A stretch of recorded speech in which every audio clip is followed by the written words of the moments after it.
You are tuned in to the Power Station Energy 100. This is a corner chat. Let's talk business with Mr. Daniel Steinman and myself, Elsa Bitimiani, as your hostess. We are talking 33 years into independence and the milestone Namibia has reached, but also looking at, with all the statistics that is available and of course very accurate, we look at how does this statistics or how does this data give about information, or how the government does plan around this data in regards to the poverty that is of course a serious issue in the country. Mr. Daniel Steinman, what can you say about that?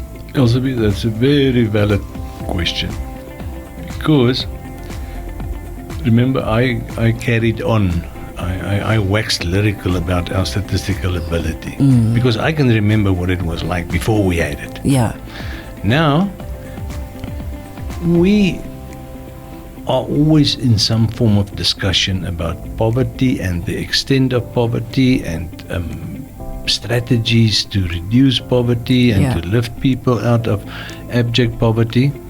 And this is where the whole benefit of having the ability to gather statistics or to produce statistics, this is where it comes in. If you talk about poverty without knowing how much and where and when, in other words, if you don't have a breakdown of it, it's just talk, and it's based on the latest opinion.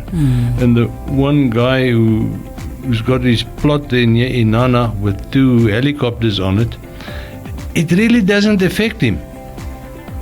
But everybody else, all his neighbors, they can tell you, they can give you various opinions on poverty. Yeah. And regardless where you go in rural Namibia, or even in the cities in an informal settlement, there's no way that you can tell me that an informal settlement is not the result of poverty. Yeah. You have to see that link.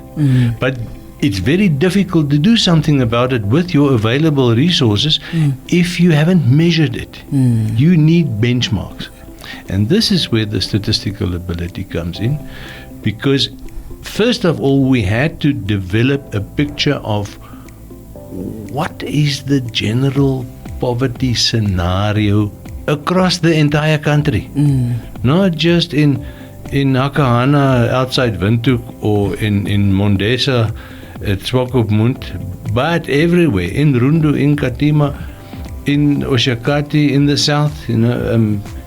If you don't have a good picture of how severe the poverty is, how many people are affected, what their age distribution is, and what their gender distribution is, then it's very difficult to address this meaningfully. Yeah. Now, let's go back again to the first 2 or 3 years after independence, and again, let's use very practical examples.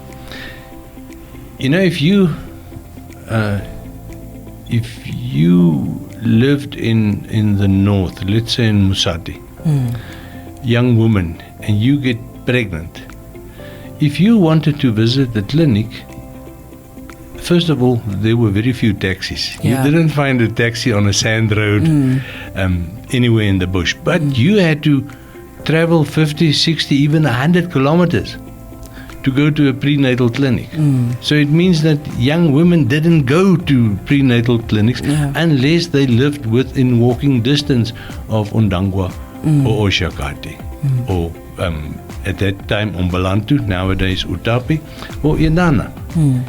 So if you look at how we have spent money in the budget on education and health, and you just think for yourself what it was like as a pregnant young woman 100 kilometers away from a clinic. And I can guarantee you now that anywhere you go in the north today, but in most of the country, you will find a health facility, not necessarily a doctor, but a nurse and a clinic, even if it is just a 2-man rural clinic, within 20 or 30 kilometers from your village. And the point is, it is now a manageable distance. You can ask a lift, or you can get a taxi, or you can pay somebody $10 to take you to the clinic.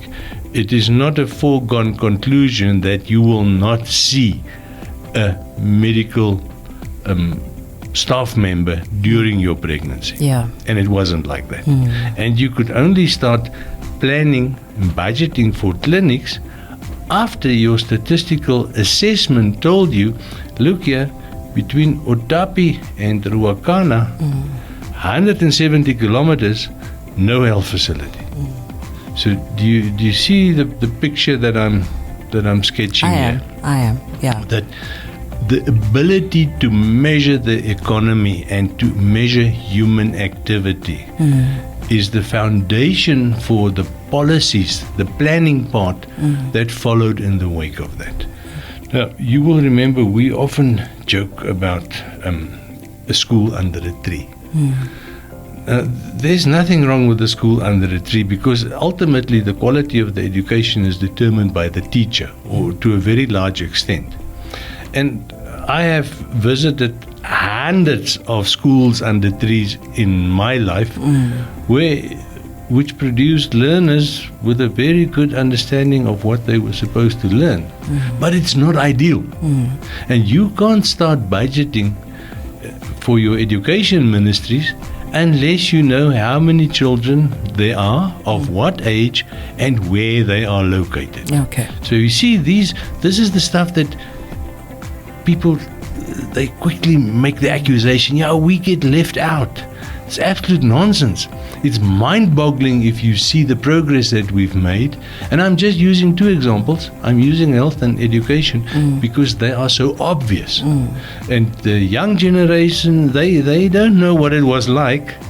And the older generation, my generation, they tend to forget too quickly what it was like to go to school under a tree. Okay, and that is the opinion of Mr. Daniel Steinman. We will, of course, go for a short break, and once we come back, we will definitely have to touch on the challenges, and that is, of course, employment. That also is, I will not put a name on it, but it is a serious issue in the country. Let's go for that short break.